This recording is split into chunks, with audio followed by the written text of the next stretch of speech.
सर्वेभ्यो नमो नमः। शमेषां समाखर्वितानाम् आचार्यचराणां बन्धुबान्धवानां काव्यामृतमित्यस्मिन् आमुखपटले हार्दं स्वागतम् अभिनन्दनम् अभिवादनं च वर्तते। अद्य वयं नीतिशतकमित्यस्य ग्रन्थविशिष्टस्य 32तमस्य श्लोकविशिष्टस्य विषये चर्चयामः। परवर्तिनि संसारे मृतः को वा न जायते, सजातो येन जातेन याति वंशः समुन्नतिम्। सजातो येन जातेन याति वंशः समुन्नतिम्। प्रस्तुत इस श्लोक में महाकवि भर्तृहरि जी मान शौर्य संपन्न तथा कुलोन्नति कारक पुरुष श्रेष्ठ के जन्म ग्रहण को सफल बताया गया है। तो कहते हैं परवर्तिनी अर्थात परिवर्तनशील, संसारे अर्थात संसार में, को अर्थात कौन, वा न मृतः अर्थात नहीं मरता है।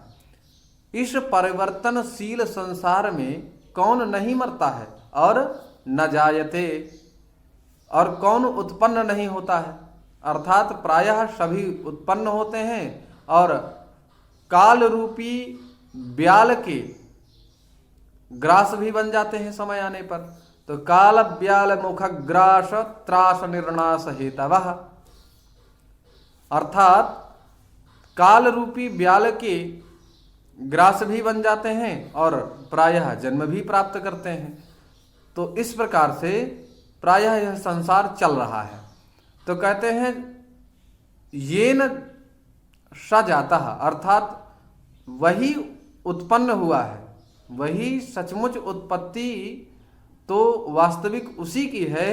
ये न जाते न जिसके उत्पन्न होने पर यातिम अर्थात होती है, वंशः माने वंश की, कुल की, समुन्नतिम अर्थात उन्नति होती है। अर्थात उसी व्यक्ति का जन्म लेना सार्थक है जिस व्यक्ति के उत्पन्न होने से वंश की, देश की, कुल की समुन्नति हो, ऐसे व्यक्ति का ही जन्म लेना सार्थक है। याति वंशः समुन्नतिम, समुन्नतिम वंशः याति तस्य जन्ममेव सार्थकम इतरेषां जन्मम निरर्थकमेव इतिवत् प्रतिपादयति ग्रंथकारः भर्तृहरि। अर्थात ग्रंथकार भर्तृहरि जी कहते हैं कि भैया परिवर्तनशील संसार में प्रायः सभी जन्म लेते हैं, सभी नष्ट होते हैं। तो जन्म लेना उसी व्यक्ति का सार्थक है जिस व्यक्ति के माध्यम से वंश की, कुल की, गोत्र की या फिर राष्ट्र की उन्नति हो, ऐसे व्यक्ति का जन्म लेना सार्थक है। इस श्लोक में यही निरूपण किया गया है। आइए पदों का विश्लेषण करते हैं।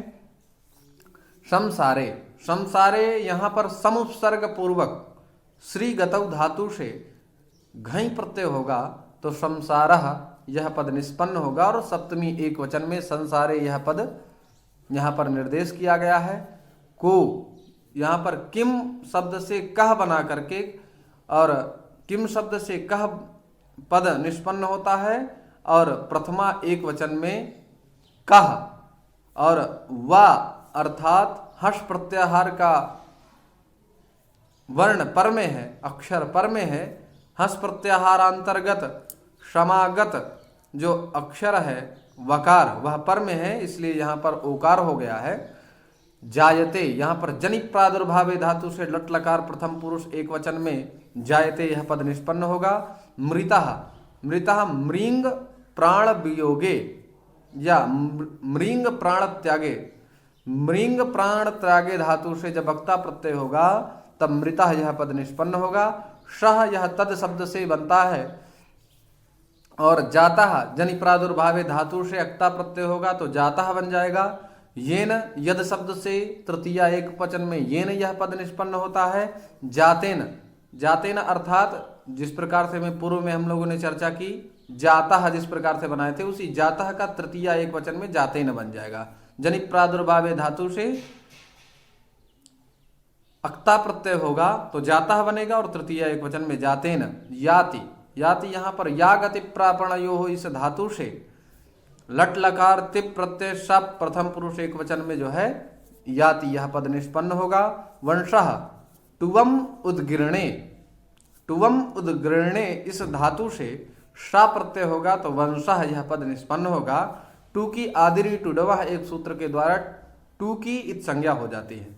समुन्नतिम यहाँ पर सम उपसर्ग उत उपसर्ग णम प्रहत्वे शब्दे च ये धातु है, तो यहाँ पर श्रम उत उपसर्ग द्वय पूर्वक णम प्रहत्वे शब्दे च इस धातु से अक्तिन प्रत्यय होगा तो समुन्नति यह पद बन जाएगा, और द्वितीय एक वचन में समुन्नतिम ऐसा पद विश्लेषण होगा, पद का निर्देश किया गया है।